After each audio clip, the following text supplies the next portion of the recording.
বলেছে প্রায় 50 জনের মতো চট্টগ্রাম থেকে উদ্যোক্তা সৃষ্টি হয়েছে। So we must give big hands for them. এটা একটা বিশাল নিউজ। চট্টগ্রামের 50 জন মহিলা উদ্যোক্তা এখানে হয়েছে।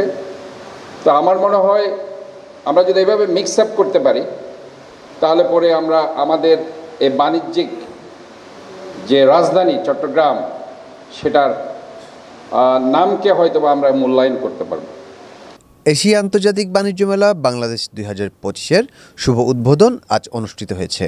অনুষ্ঠানে প্রধান অতিথি হিসেবে উপস্থিত ছিলেন doctor Sadat Hossain, mayor, Chattogram city corporation. বিশেষ অতিথি হিসেবে উপস্থিত ছিলেন আবুল হাশেম বক্কর, সাবেক সাধারণ সম্পাদক, চট্টগ্রাম জাতীয়তাবাদী দল। সভাপতি হিসেবে উপস্থিত ছিলেন মোহাম্মদ ইশাক মিয়া, ব্যবস্থাপনা পরিচালক, মিয়া ট্রেড ইন্টারন্যাশনাল। এ সময় অতিথিদের ফুল এবং ক্রেস্ট দিয়ে বরণ করে নেওয়া হয়।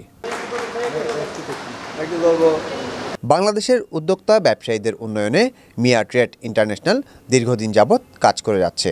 উদ্যোক্তাদের উৎপাদিত পণ্যের বাজার সৃষ্টি, প্রচার ও প্রসারের লক্ষ্যে বিভিন্ন মেলার আয়োজন ও পরিচালনা করে আসছে তারা। তারই ধারাবাহিকতায় মিয়া ট্রেড ইন্টারন্যাশনাল 15 অক্টোবর থেকে 10 অক্টোবর পর্যন্ত 18 দিন ব্যাপী স্থানীয় কাজীদেরস্থ ইন্টারন্যাশনাল কনভেনশন সেন্টারে Asia International Trade Fair Bangladesh 2025-এর আয়োজনের উদ্যোগ গ্রহণ করেছে, যেখানে বাংলাদেশ সহ পাকিস্তান, ইন্ডিয়া, থাইল্যান্ড, চায়না ও ইরান সহ বিভিন্ন দেশের উদ্যোক্তা এবং ব্যবসায়ীরা অংশগ্রহণ করেছেন।